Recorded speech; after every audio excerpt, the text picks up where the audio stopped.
Yeah, guys, once again, very good evening, all of you. So last క్లాసెస్లో సర్వీస్కి సంబంధించిన problem 12 months transactions చేయమని నేను చెప్పున్నాను. సో తర్వాత దాంట్లో ఉన్న ప్రొవిజన్ ట్రాన్సాక్షన్స్ కానీ ఇయర్ ఎండ్ అడ్జస్ట్మెంట్స్ కానీ మనం టుడే డిస్కషన్ చేస్తాం. లాస్ట్ 12 months ట్రాన్సాక్షన్స్ అందరు చేశారండి? ఎనీబడి ఎవరికైనా డౌట్స్ ఉన్నాయా? Please confirm. Anyone? Prasad and Shabana క్లియరా? చేస్తారా? Clear? No doubts? No doubt, sir. Each and everything అర్థమైందా? ఈచ్ అండ్ ఎవ్రీథింగ్ ఎక్కడైతే డౌట్ ఉంటుందో వాటిని కావాలంటే పక్కన రాసుకోండి మెటీరియల్లోనే కంపల్సరీగా. ఎందుకంటే కొన్ని ట్రాన్సాక్షన్స్ కన్ఫ్యూజన్గా ఉంటాయి. బట్ ఆ కన్ఫ్యూజన్ ఎంట్రీస్ కూడా మనం ఈజీగా అర్థం చేసుకునే కెపాసిటీ మనకి రావాలి. అదే మెయిన్ మనకి టార్గెట్. Okay, so done. చూడండి, సో లాస్ట్ సర్వీస్కి సంబంధించి కంపెనీ చూసుకున్నాం. ఒక ఫైనాన్షియల్ ఇయర్ అంతా బిజినెస్ చేసుకున్నాం. March month profit and loss మనకు రావాలి అంటే ఫస్ట్ మనం ఏం చేయాలి? అడ్జస్ట్మెంట్ ఎంట్రీస్ని పోస్ట్ చేయాలి. ఎందుకు సార్ అడ్జస్ట్మెంట్ ఎంట్రీస్ని, ప్రొవిజన్ ట్రాన్సాక్షన్స్ని మనం పోస్ట్ చేస్తాం ఇయర్ ఎండ్లో అంటే, బుక్స్ ఆఫ్ అకౌంట్స్ ఏవైతే ఉన్నాయో బుక్స్ ఆఫ్ అకౌంట్స్ 31st మార్చ్లో క్లోజ్ చేయాలి. నెక్స్ట్ ఇయర్కి మళ్ళీ ఓపెనింగ్ బ్యాలెన్స్గా ఆ 31st మార్చ్లో మిగిలిన క్లోజింగ్ బ్యాలెన్స్ అంతా నెక్స్ట్ ఇయర్కి ఓపెనింగ్ బ్యాలెన్స్గా మార్చుకోవాలి. ఎందుకు సార్ ఇలా చేయాలి అంటే, మనకి ఒక ఫైనాన్షియల్ ఇయర్ నీ బిజినెస్ ప్రాఫిట్లో ఉందా లాస్లో ఉందా తెలియాలంటే 100% 31st మార్చ్లో ఎంతవరకు బిజినెస్ జరిగి ఉంటుందో అంతవరకు మనం స్టాప్ చేసేయాలి. అలాగే కంటిన్యూ కొందరు చేసుకుంటూ వెళ్తారు, 2 years 3 years చూసుకుంటారు. లేదు సార్ ఇయర్ నేను సపరేట్గా తెలియాలి నాకు ఇంత ప్రాఫిట్లో ఉన్నాం అనేది అంటే కంపెనీని స్ప్లిట్ చేసుకోవాలి. ఓకే, సో ఎక్స్పెన్సెస్ని ఇన్కమ్స్ని 31st మార్చ్లో నెక్స్ట్ ఇయర్కి ట్రాన్స్ఫర్ చేయరు. ఆ ఎక్స్పెన్సెస్ని ఇన్కమ్స్ని రెండింటిని కూడా కరెంట్ అసెట్స్ గాను కరెంట్ లైబిలిటీస్ గాను మార్చుకొని నెక్స్ట్ ఇయర్కి ట్రాన్స్ఫర్ చేసుకుంటారు. ఓకే, సో 31st మార్చ్లో మిగిలిన క్లోజింగ్ బ్యాలెన్స్ అంతా, అది క్యాపిటల్ అయినా లైబిలిటీస్ అయినా బ్యాంక్ బ్యాలెన్స్ అయినా క్యాష్ బ్యాలెన్స్ అయినా అసెట్ వాల్యూస్ అయినా ఏవని కానివ్వండి, యాజ్ ఇట్ ఈస్గా నెక్స్ట్ ఇయర్కి ఓపెనింగ్ బ్యాలెన్స్ వచ్చేస్తాయి. ఓకే, ఎలా చేసుకోవాలి వీటన్నిటిని అంటే F7 జర్నల్లో పోస్ట్ చేసుకోవాలి వీటన్నిటిని.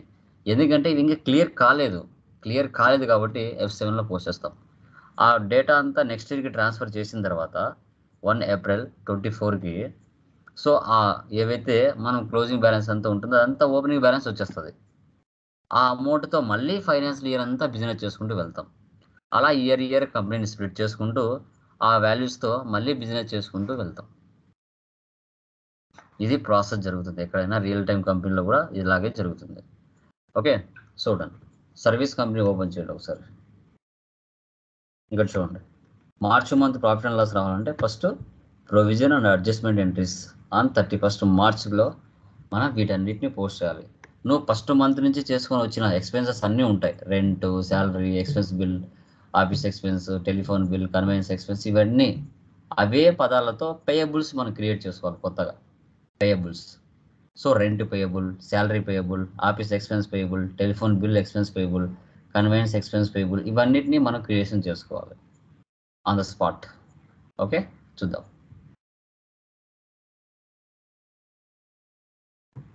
సో టాలీ ప్రైమ్ ఓపెన్ చేస్తున్నాను. ఆల్రెడీ నేను ఎగ్జిస్టింగ్ కంపెనీ మనం ఏదైతే చేసి ఉంటానో అదే తీసుకుంటాను. ఎందుకంటే నేను అన్ని మంత్లు చేసి ఉన్నాను, మీరు ఆల్రెడీ చేసి ఉంటారు కదా, ఆ మంతే తీసుకోండి.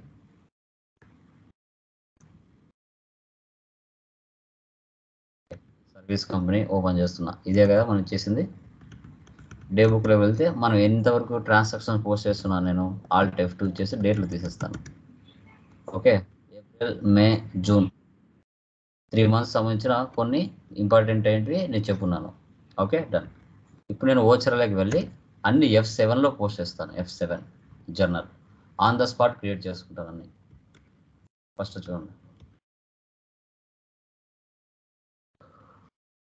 Raised an invoice for 20,000 on Forex marketing. Forex marketing అనే వాళ్ళు సో మన దగ్గరికి వచ్చి టాలీ నేర్చుకుని వెళ్ళారు, మనకు డబ్బులు ఇవ్వాలి, అందుకు మనం వాళ్ళకు ఒక ఇన్వాయిస్ రైజ్ చేసాం కాబట్టి F7లో పోస్ట్ చేస్తాం. Alt C.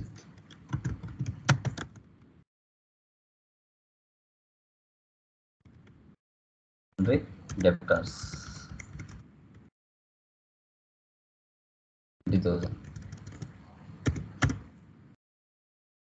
Consulting fees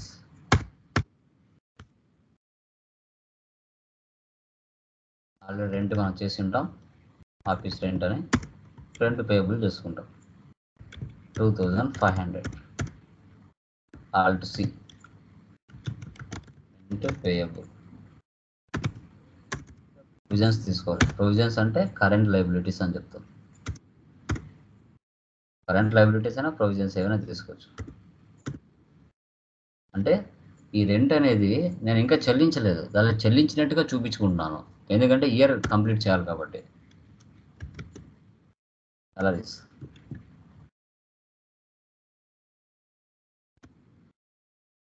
salary payable.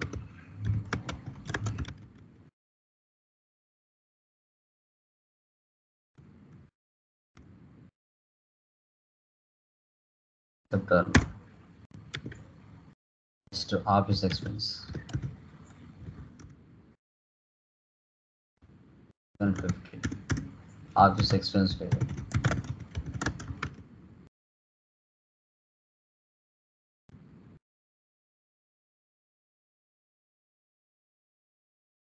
తర్వాత టెలిఫోన్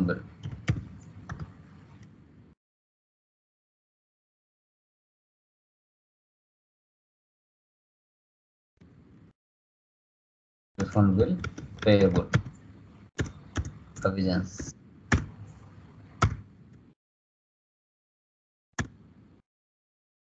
తర్వాత కన్వేయన్స్ ఎక్స్పెన్స్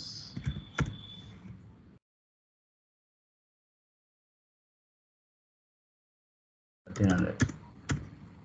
ఇక్కడ alt C conveyance expense payable.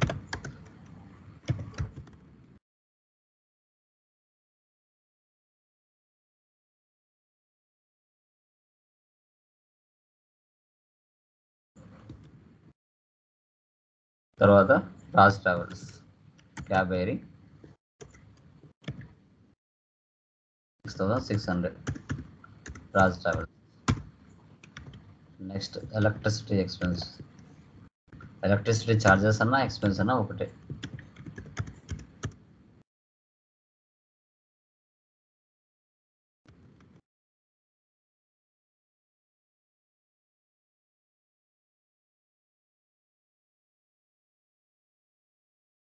Next depreciation. Okay, so ఇప్పుడు వరకు చేసినవన్నీ నేను ఎక్కడ పోస్ట్ చేశాను? జూన్లో పోస్ట్ చేశాను. వాటన్నిటి నేను డేట్లో మార్చుకోవాలంటే డే బుక్ వెళ్ళాలి. డే బుక్ వెళ్తే ఇప్పుడు చూడండి, సో ఇక్కడ నుంచి మన 31st కదా, 31st 3 కంట్రోల్ ఏ సేవ్. ఎందుకంటే నేను డేట్లు మార్చలేదు కాబట్టి డైరెక్ట్గా ఇక్కడ నుంచే పోస్ట్ చేస్తున్నాను. 31st 3 చూడండి. ఒకవేళ మీరు వేరే డేట్లో వేస్తే కనుక ఎలా మార్చుకోవాలని చూపిస్తున్నాను. 31st 3 control A.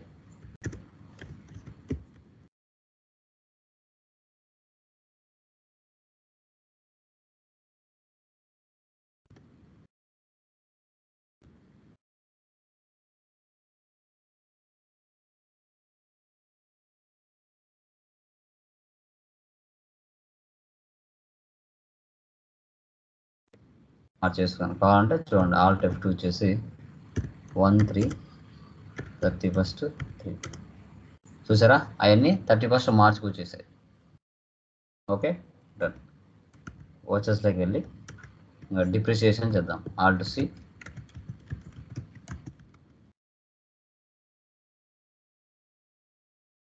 Direct expense.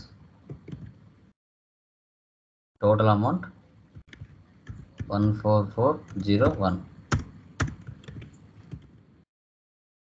Computer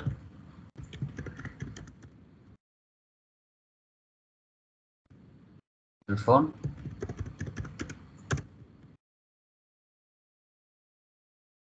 furniture. ఎందుకంటే అసెట్స్ మీద ఇయర్ డిప్రిసియేషన్ తీస్తారండి, సో అదనమాట.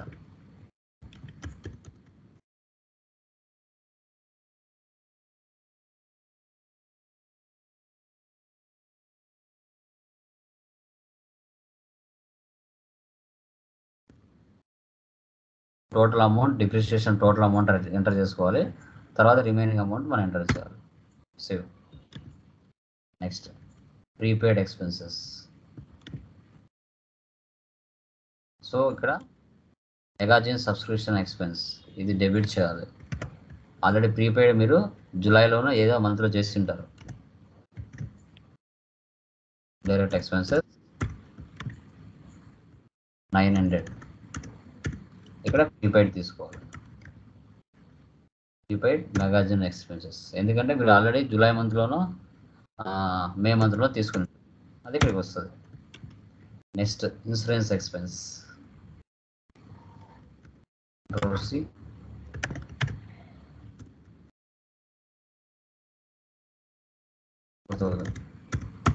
ఇక్కడ ప్రీపెయిడ్ ఇన్సూరెన్స్ ఆగస్ట్ మంత్లో మీరు చేసి ఉంటారు, అది క్రెడిట్ చేయాలి. తర్వాత income tax expense.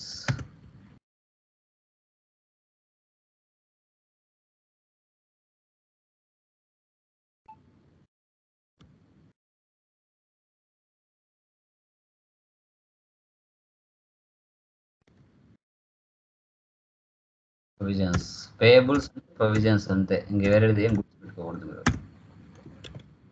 Next stock of stationery.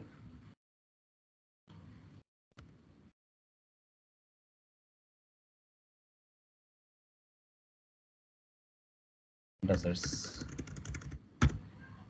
Reverse వేసుకోవాలండి. ఎందుకు వేసుకోవాలని నేను చెప్తాను.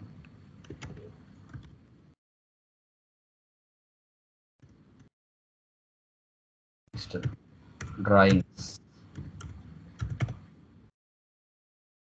24,000. క్యాపిటల్ ఇంతవరకు చేయాలి. ఇంతవరకు చేస్తే మనకి ఆన్సర్ వస్తుంది. So next profit and loss to capital. ఇంతవరకు చేసిన తర్వాత అప్పుడు మీకు ఈ అమౌంట్ వస్తుంది. ఈ అమౌంట్ని మీరు ప్రాఫిట్ని క్యాపిటల్లే కలిపేసుకోవాలి. ఓకే, బట్ నేను అన్ని మంత్రులు చేయలేదు కాబట్టి నాకు వేరే వాల్యూ వస్తుంది. మీరు అన్ని మంత్రులు చేస్తే ఈ వాల్యూ వస్తుంది. ఓకే, సో ఇప్పుడు మనం ఏం చేస్తాం,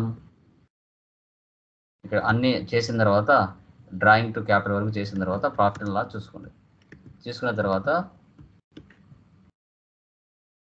ఇక్కడ ఆ వాల్యూ వచ్చేస్తుంది. వచ్చిన తర్వాత ఆ అమౌంట్ని ప్రాఫిట్ని క్యాపిటల్లే కలపాలి. ఇక్కడ ప్రాఫిట్ అండ్ లాస్ నాకు 1,15,279 వచ్చింది. చూడండి, అది 0 అయిపోయింది. మీకు అక్కడ వేరే వాల్యూ వస్తుంది, దాన్ని క్యాపిటల్లే కలపాలి. ఇలా ఇయర్ మనం చేస్తామంటే వచ్చిన ప్రాఫిట్ని మనం క్యాపిటల్లోకి కలుపుకుంటూ వస్తాం. సేవ్, అది 0 అయిపోతుంది, ప్రాఫిట్ అనేది 0 అయిపోతుంది. ఓకే, ఇప్పుడు నేను బ్యాలెన్స్ షీట్ చూస్తాను. వెళ్ళి ఆల్ట్ F1 ఎక్స్పాండ్. ఇక్కడ మీరు చూడండి, టోటల్ 4,61,889 రూపాయలు ఉంది. అసెట్స్ వాల్యూస్ ఉన్నాయి, బ్యాంక్ బ్యాలెన్స్ వాల్యూస్ ఉన్నాయి, క్యాష్ బ్యాలెన్స్ వాల్యూ ఉంది. సో తర్వాత క్యాపిటల్ వాల్యూస్ ఉన్నాయి, లైబిలిటీస్ వాల్యూస్ ఇవన్నీ ఉన్నాయి. ఈ అమౌంట్ యాజ్ ఇట్ ఈజ్గా లెడ్జెస్తో సహా నెక్స్ట్ ఇయర్కి ఓపెనింగ్ బ్యాలెన్స్ వచ్చేస్తుంది. కంపెనీని స్ప్లిట్టింగ్ చేసుకోవాలి, కంపెనీ స్ప్లిట్టింగ్. ఓకే, సో చూడండి, ఇక్కడ మీకు కొన్ని ఎంట్రీస్ నేను చెప్తాను.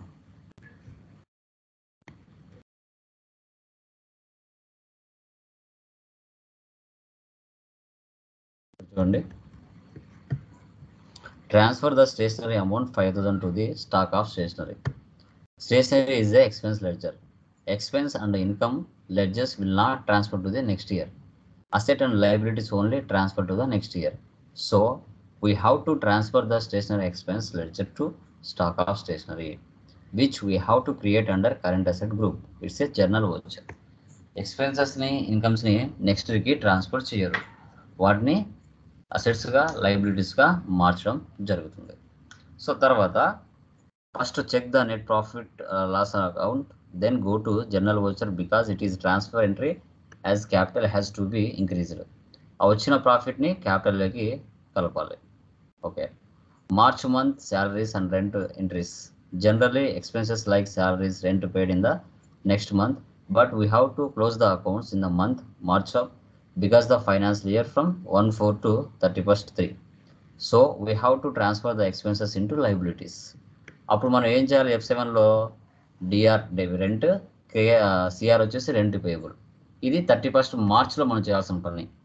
తర్వాత in the next financial year we have to pass the entry like this. So debit rent payable, credit cash or bank వస్తుంది. ఇక్కడ ఏదైతే అమౌంట్ ఇవ్వాల్సింది ఇవి ఇచ్చినట్టుగా చూపించుకున్నామో దాన్ని నెక్స్ట్ ఫైనాన్షియల్ ఇయర్లో ఇచ్చేస్తాం. అప్పుడు జీరో అయిపోతుంది. Like this we have to pass all the expenses like salaries, electricity bill. ఈ విధంగా మనం మార్చుకుంటాం. ఓకే, సో ఇప్పుడు మనం ఏం చేయాలంటే ఈ సర్వీస్ కంపెనీ అనే దాన్ని మనం కంపెనీని స్ప్లిట్టింగ్ చేయాలి. స్ప్లిట్టింగ్ ఎప్పుడు చేస్తాం? ఇది ఇయర్ ఫైనాన్షియల్ ఇయర్ 31st మార్చ్లో చేస్తాం. 1 ఏప్రిల్తో స్టార్ట్ అవుతుంది ఫైనాన్షియల్ ఇయర్, 31st మార్చ్లో ఎండ్ అవుతుంది. ఓకే, అక్కడి వరకు స్టాప్ చేసి సర్వీస్ కంపెనీ ఓల్డ్ది పెట్టుకోవాలి, న్యూది పెట్టుకోవాలి, ఆల్టర్ చేసుకోవాలి కంపెనీ స్ప్లిట్టింగ్ చేసిన తర్వాత. ఎలా అనేది చూద్దాం. Data split data, company name, ఇక్కడ స్ప్లిట్ ఫ్రమ్, ఇక్కడ 1/4 ఉండాలి ఫైనాన్షియల్ ఇయర్. ఏ మంత్ పడితే ఆ మంత్ ఇవ్వకూడదు. This will be set as the financial year beginning date for the new company. You can select A date between 2 April 23 and 1 April 24. Recommended date is 1 April 24. Okay, ఎప్పుడు కూడా 2 April అలా ఇవ్వకూడదు. 1 April మాత్రమే ఉండాలి next financial year. The following companies will be created. Name of the first company, name of the second company. ఒకటి old company, ఒకటి new company వస్తుంది. అంటే టోటల్గా 2 కంపెనీలు క్రియేట్ అవుతాయి. ఒకదాన్ని డిలీట్ చేయాలి మనం. ఓకే, డూప్లికేట్ దాన్ని. Okay, enter. యాక్సెప్టర్ను yes. Continue to split complete data yes. Split అయిపోయాయి. చూడండి, పాత కంపెనీ అలాగే ఉంటుంది సర్వీస్ కంపెనీ. కొత్తగా 2 కంపెనీలు జనరేట్ అయినాయి. ఇక్కడ నో వోచర్స్ ఎంటర్డ్ అంటే కొత్త కంపెనీ. ఈ మధ్యలో ఉంది కదా, ఇది డూప్లికేట్ అనమాట. దీన్ని డిలీట్ చేయాలి. రిమైనింగ్ పాత కంపెనీ, కొత్త కంపెనీని మనం ఆల్టర్ చేసి పెట్టుకోవాలి ఏ ఫైనాన్షియల్ ఇయర్ అనేసి. ఓకే, ఇప్పుడు వీటిని ఆల్టర్ చేయాలంటే ఎక్కడ చేశారంటే కంపెనీలోకి వెళ్ళాలి. కంపెనీలోకి వెళ్ళిన తర్వాత ఆల్టర్లోకి వెళ్ళాలి. ఓకే, ఫస్ట్ మధ్యలో ఓపెన్ చేస్తున్నాను. Service companies from 1 April 23. ఇది ఎంటర్ చేసి Alt D ఇచ్చి డిలీట్ చేస్తున్నా. Alt D ఇచ్చి డిలీట్. మధ్యలో డిలీట్ అయిపోయింది. ఇంక వీటిని ఏ ఫైనాన్షియల్ ఇయర్ కంపెనీ అని మనకు తెలియాలంటే మనం ఏం చేస్తాం? ఆల్టర్ చేసుకుంటాం. Service company control right arrow ఇక్కడ రాసుకోవాలి. ఇది వచ్చేసి 23-24 కంపెనీ అని. Control A save. ఇది వచ్చేసి 24-25 కంట్రోల్ రైట్ యారో ఇది తీసేయాలి. వస్తుంది ఏది న్యూ ఇయర్ కంపెనీ, ఏది ఓల్డ్ కంపెనీ అనేసి. ఇది 24-25 financial year. Control A save, escape. రా, మీ ఓనర్ వచ్చి అడిగినప్పుడు సర్వీస్ కంపెనీ మీరు రెగ్యులర్ ఏ కంపెనీ అయితే చేస్తున్నారో, బాబు 23-24 కంపెనీ ఓపెన్ చేసి పలానా డిసెంబర్ మంత్ ప్రాఫిట్ ఎంత వచ్చిందో నాకు చెప్పు అంటే, అప్పుడు మీరు ఏ కంపెనీ ఓపెన్ చేసుకోవాలి, ఏ కంపెనీ యాక్టివ్లో పెట్టుకోవాలి? 23-24. దీన్ని క్లిక్ చేస్తే అలా పైన 23-24 వస్తుంది ఓల్డ్ కంపెనీ. లేదు కొత్త కంపెనీ ఓపెన్ చేసి నాకు మే మంత్లో ఎంత ప్రాఫిట్ వచ్చిందో చెప్పు అంటాడు. అప్పుడు 23-25 సెలెక్ట్ చేస్తే అది పైకి వస్తుంది. ఇక్కడ పైన ఏ కంపెనీ ఉందో, ఏదైతే ఉంటుందో అది ఒరిజినల్ కంపెనీ, అది యాక్టివ్లో ఉందని. ఓకే, దానిపైన కింద ఒక 10 కంపెనీస్ ఉన్న పైన ఏదైతే యాక్టివ్లో ఉంటుందో అదే కంపెనీ యాక్టివ్లో ఉన్నట్టు. మీరు మార్చుకోవాలంటే మార్చుకోవచ్చు. 23-24, 24-25 అట్లా మార్చుకోవచ్చు. ఓకే, ఇప్పుడు చూడండి 24-25 పెట్టాను. నో వాచర్స్ అంటాడు. 23-24లో ఉన్న డేటా మొత్తం బ్యాలెన్స్ షీట్ కొత్త కంపెనీలకు యాజ్ ఇట్ ఈజ్గా వచ్చింటా. చూడండి, బ్యాలెన్స్ షీట్ ఓపెన్ చేస్తున్నా. Alt F1 చూసారా, 4,61,889. ఇది 24-25 కొత్త కంపెనీది. యాజ్ ఇట్ ఈజ్గా టోటల్ అమౌంట్ వచ్చేస్తుంది. ఒకసారి పాతది కూడా ఓపెన్ చేస్తా చూడండి. 23-24 సెలెక్ట్ చేశాను, పైన 23-24 వచ్చింది. అదే బ్యాలెన్స్ షీట్ ఓపెన్ చేస్తున్నా చూడండి. Alt F1 సేమ్ అమౌంట్ ఉందా? 4,61,889. ఓకే, ఇవన్నీ ఓపెనింగ్ బ్యాలెన్సెస్. కొత్త కంపెనీ వెళ్ళి కావాలంటే చెక్ చేసుకోండి. ఇప్పుడు కొత్త కంపెనీ 24-25 వచ్చాను కదా, కావాలంటే మీరు ఆల్టర్కి వెళ్ళి చెక్ చేసుకోవచ్చు లెడ్జెస్లో అమౌంట్ ఉందా లేదా అని. చూడండి కింద ఎయిర్ కండిషన్ ఓపెన్ చేసిన 16,795 రూపాయలు ఉంది. క్యాపిటల్ ఓపెన్ చేసిన కింద చూడండి 4,89,279 రూపాయలు ఉంది ఓపెనింగ్ బ్యాలెన్స్. ఓకే, ఇప్పుడు ఏవైతే ఇవ్వకుండా ఇచ్చినట్టుగా మీరు లాస్ట్ ఇయర్లో మీరు ఇచ్చి ఉంటారో అమౌంట్లు, ఇప్పుడు కొత్త ఫైనాన్షియల్ ఇయర్లో వాటిని ఏం చేస్తాం, టోటల్గా అమౌంట్ ఇచ్చేస్తాం. పేమెంట్లో తీసుకోవాలి. పేమెంట్ కొత్త కంపెనీకి వచ్చిన తర్వాత ఫైనాన్షియల్ స్ప్లిట్టింగ్ చేసిన తర్వాత కొత్త కంపెనీలో సో లాస్ట్ ఇయర్లో ఇవ్వకపోయినా ఇచ్చినట్టుగా చూపెట్టుకున్నారు. రెంట్, శాలరీస్, టెలిఫోన్ బిల్ ఇవన్నీ వాటన్నిటిని ఇప్పుడు కొత్త సంవత్సరంలో ఫస్ట్ వీక్లో క్లియర్ చేస్తారు. చూడండి రెంట్ పేయబుల్ ఎంత పే చేయాలి, రెంట్ పేయబుల్ 2,05,500 పే చేయాలి. అది జీరో అయిపోయింది చూడండి. ఎలా క్యాష్.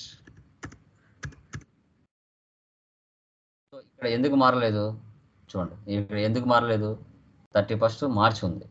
ఇక్కడ నేను డేట్ ఏమి ఇస్తున్నాను, 1 ఏప్రిల్ ఇస్తున్నాను. కానీ ఎందుకు తీసుకోలేదు చెప్పండి, దీనికి కరెక్ట్ ఆన్సర్ చెప్పండి ఎవరైనా.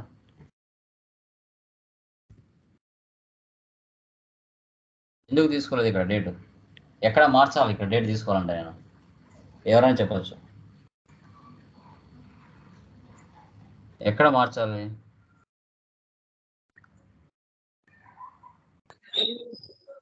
కంపెనీ క్రియేషన్ దగ్గర సార్, ఆల్టర్కి వెళ్ళి ఎక్కడ మార్చాలి, ఎక్కడ కంపెనీ ఓపెన్ చేసి కంపెనీ దగ్గర చేంజ్ చేసుకోవాలి సార్. అవునా, ఇంకా దీనికి కరెక్ట్ ఆన్సర్ చెప్పండి, నిజంగా మీకు జాబ్ వస్తుంది. దీనికి ఆన్సర్ ఎవరైతే చెప్తారో వాళ్ళు నిజంగా టాలెంటెడ్ పర్సన్స్ నేను చెప్తున్నాను. చెప్పండి చూద్దాం.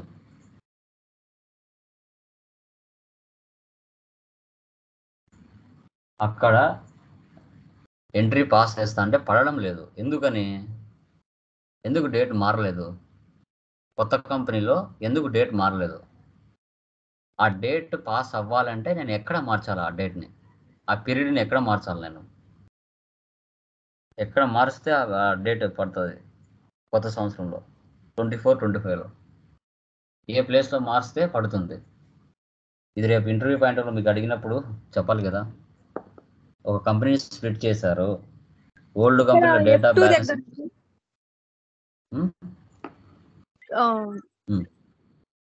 ఇచ్చిన తర్వాత ఆల్ట్ F2 ఇచ్చేసి పైన 24 అని కింద 1 ఏప్రిల్ 24, 31 మార్చ్ 25 సార్. కరెక్టేనా సార్? ఈ ప్లేస్లో ఇచ్చినామంటే అప్పుడు డేట్ మారుతుంది. ఎందుకంటే కొత్త కంపెనీలు ఉన్నాం, ఇక్కడ ఓల్డ్ పీరియడ్ ఉంది కాబట్టి అది తీసుకోదు. కొత్త సంవత్సరం ఉన్నప్పుడు కొత్త పీరియడ్ తీసుకోవాలి. 24-25 కదా ఫైనాన్షియల్ ఇయర్, కొత్త సంవత్సరం. సో కాబట్టి ఇప్పుడు తీసుకుంటుంది. ఎన్ని ఇంటర్వ్యూ పాయింట్స్లో అడిగే క్వశ్చన్స్. పాస్ అయిందా? సో బయట మార్చాను, గేట్ వే ఆఫ్ టాలీలో మార్చిన తర్వాత ఎంట్రీ పాస్ అయింది, లేకుంటే పాస్ అయ్యేది కాదు. చూడండి అక్కడ మీకు చెప్పాను ఆల్రెడీ, ఏదైతే ఫైనాన్షియల్ ఇయర్లో పే చేయకపోయినా పే చేసినట్టుగా ఓల్డ్ కంపెనీలో పెట్టుకుంటారు, అదే అమౌంట్ నెక్స్ట్ ఇయర్లో పే చేసేయాలి, అది జీరో అయిపోతుంది. ఇలా పేయబుల్స్ వాల్యూస్ అన్నీ పేమెంట్లోకి వచ్చి జీరో చేసేయాలి. ఇవన్నీ రియలిస్టిక్లో ఉపయోగపడే రియల్ టైమ్ సినారియోస్. ఇంటర్వ్యూలో కూడా అడుగుతారు వీటన్నిటిని. ఒక సాఫ్ట్వేర్ మనం నేర్చుకుంటున్నామంటే దాన్ని పుట్టు పూర్వోత్తరాలు మొత్తం తీసేయాలి బయటికి. ఆ లెవెల్లో మన సబ్జెక్ట్ నేర్చుకోవాలి, అంత కాన్సన్ట్రేషన్తో నేర్చుకోవాలి. ఎన్నో వర్క్స్ ఉంటాయి, అందరికీ ఉంటాయి వర్క్స్, మీకుంటాయి, నాకుంటాయి, అందరికీ ఉంటాయి. బట్ ఆ నేర్చుకున్న 1 hour అయినా చాలా కాన్సన్ట్రేషన్ పెట్టి నేర్చుకోవాలి. ఒక్క 40 days 45 days అంతే, వాటి మీద కాన్సన్ట్రేషన్ పెట్టినారంటే ఒక సబ్జెక్ట్ మీకు వచ్చేస్తుంది, ఒక సబ్జెక్ట్ అనేది మీకు వచ్చేస్తుంది.